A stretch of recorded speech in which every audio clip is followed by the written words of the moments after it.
اس وقت تمام عرب و عجم کے بڑے علماء کا یہ مشترکہ فیصلہ ہے کہ آپ گمراہ ہیں اور آپ کو سننا کھلی گمراہی ہے. برائے مہربانی قرآن و سنت کی روشنی میں رہنمائی کر دیں. یار یہ اعتراض کب سے پٹ چکا. اجماع ہوتا ہے امت کا.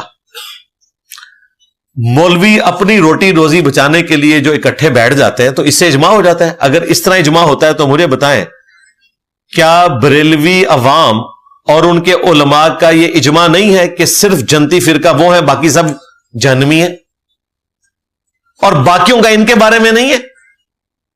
تو اس طرح کا اجماع تو ان سب نے کیا ہوا ہے. دوسرا, اجماع امت تو اس صورت میں ہوگا جب پوری امت اس چیز کو ایکسپٹ کر لے. یہاں تو اجماع امت الٹ ہوا ہے. امت تو کہہ رہی ہے کہ ہمارے مولویوں نے ہمارے ساتھ فراڈ کیا تھا, انجینئر صاحب نے ہمیں رسول اللہ کے قدموں تک پہنچایا صلی اللہ علیہ وآلہ وسلم. اجماع تو اس بات کے اوپر ہوا ہے. مولویوں کی تو روزی روٹی لگی ہوئی ہے. اور آپ دیکھتے ہیں ہمیشہ اجماع کا آغاز امت سے ہوتا ہے, مولویوں کو اینڈ پہ سمجھ آتی ہے.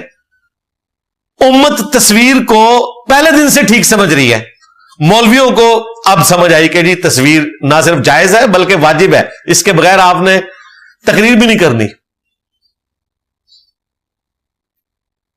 کبھی امت نے نہیں کہا کہ چین والی گھڑی پہننا جو ہے یہ حرام ہے. آج مولویوں نے اتنی مہنگی مہنگی گھڑیاں پہنی ہوئی ہیں چین والی, انہی کے بڑوں نے فتوے دیے ہوئے تھے کہ یہ عورتوں کی مشابہت ہے. میں نے آج تک چین والی گھڑی نہیں پہنی, میں نے تو وہی سستی سی گھڑی پہنی ہوتی ہے. امت نے پہلے اجماع کیا, ان کا تو بعد میں ہوا. امت کے دماغ میں تو نہیں آیا تھا کہ سپیکر شیطانی آواز ہے. یہ تو احمد بریلوی اور اشرف تھانوی کے فتوے تھے. آج ان کے مریدوں کے مریدوں کے مریدوں کو سمجھ آیا کہ یار یہ کیا کر رہے ہیں, یہ کہاں سے شیطانی آواز ہوئی. تو ہم نے تو دیکھا ہے کہ امت کو تو پہلے سمجھ آتی ہے, اور ہمارے کیس میں بھی امت کو پہلے سمجھ آ گئی ہے. ہاں, مرنے سے پہلے اے مسلمان کر لے اس پہ غور, کتابوں کا خدا اور ہے بابوں کا خدا اور. اور علمی بات یہ کہ اگر ہم کوئی ایسا نظریہ آپ کے سامنے لا کر رکھیں جو قرآن بخاری مسلم میں موجود نہ ہو, ہماری ذاتی اختراع ہو, تو بالکل آپ چھوڑ دیں. ہم جو کچھ بیان کر رہے ہیں وہ قرآن و سنت سے پیش کر رہے ہیں, اور پھر ریفرنسز لگا دیتے ہیں اور بتا دیتے ہیں کہ یہ آیت ہے, حدیث ہے, اگر آپ کو ہم پہ یقین نہیں خود پڑھ لیں اور جو لکھا ہوا ہے اس کو فالو کریں. یہ مولوی تو آپ کو یہ نہیں دکھاتے تھے. یہ آج تبدیلی ہے. طارق جمیل صاحب, میں حیران ہوا کہ انہوں نے جو ابھی یہ انڈیا پاکستان کی کشیدگی کے اوپر ایک ویڈیو پیغام دیا, بہت اچھا پیغام تھا. اس میں وہ اپنے اسمارٹ فون سے بخاری شریف کی حدیث کا نمبر بتا رہے ہیں. انہوں نے بخاری شریف کا نام ہی کبھی نہیں لیا ہوا تھا, نمبر بتانا تو بڑی دور کی بات. اور پھر ساتھ یہ کہہ رہے ہیں کہ قرآن کے بعد سب سے افضل کتاب ہے جس سے میں آپ کو یہ حدیث پیش کر رہا ہوں کہ دشمن سے مقابلے کی کبھی بھی تمنا نہ کرو, اللہ سے عافیت کا سوال کرو, لیکن جب ایز اے لاسٹ ریزالٹ مقابلہ ہو تو پھر ثابت قدم رہو, اور یاد رکھنا جنت تلواروں کے سائے کے نیچے ہے. یہ حدیث انہوں نے بیان کی اور بخاری سے اس کا نمبر بتایا اور کہا یہ قرآن کے بعد سب سے افضل کتاب ہے. میں طارق جمیل صاحب سے ریکویسٹ کروں گا کہ اگلی کسی ویڈیو میں اسی بخاری شریف سے حدیث کا نمبر میں آپ کو بتا دیتا ہوں, نماز کا طریقہ اپنی عوام کو بتائیں.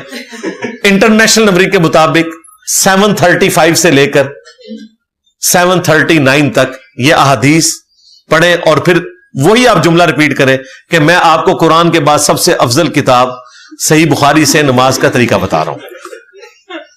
اب مجھے بتائیں, آپ خود بول کر کہیں کہ قرآن کے بعد سب سے افضل کتاب ہے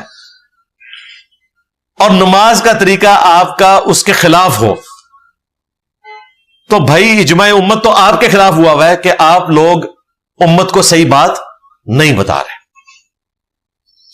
ان لوگوں کا کیا اعتبار ہے بھائی؟ یہ لوگ نجی محفلوں میں بیٹھ کے ایک دوسرے کو کافر قرار دیتے ہیں, جمعے کے خطبوں میں کافر قرار دیتے ہیں, اور رمضان نشریات میں اکٹھے بیٹھ کر KFC کھا رہے ہوتے ہیں. ٹوٹل نظریاتی پن ان کا یہ ہے. یہ ویڈیوز لیک نہ ہوتی تو آپ کو کبھی پتا چلتا کہ خادم رضوی صاحب اہل حدیث کو اور دیوبند کو سور سے بھی بدتر سمجھتے ہیں اور ان کی اذانوں کا بھی احترام نہیں کرتے, ان کی مساجد کا بھی احترام نہیں کرتے. آج ان لوگوں کے ہاتھ حکومت آ جائے نا تو یہ وہابیوں کی مساجد کو بھی کہیں کہ آپ نے مسجد نہیں لکھنا, بیت الحمد لکھنا ہے, جس طرح قادیانیوں کو ہم مسجد نہیں لکھنے دیتے. ان کو تو چھوڑ دیں, آپس میں جب یہ لڑتے ہیں. انڈیا میں جب تبلیغی جماعت کے 2 ٹکڑے ہوئے تو مسجد درار کہہ رہے تھے وہ دوسرے گروہ کی مسجد کو, جس کا فرقہ بھی الگ نہیں, دونوں دیوبند کے انڈر آتے ہیں, دونوں حیاتی ہیں, دونوں تبلیغی ہیں. بڑا لیڈر وہ الیاس کاندلوی کو ہی مانتے ہیں, لیکن بعد میں سعد کاندلوی اور شورا کا اختلاف ہوا تو ایک دوسرے کی مساجد کو مسجد درار کہنا شروع کر دیا, جو سورہ التوبہ میں منافقین کے کانٹیکسٹ میں بات آئی تھی. تو اللہ کا شکر ہے یہ اعتراض پٹ چکے ہیں. آپ میری مجلس 50 اور مجلس 100 دیکھ لیں.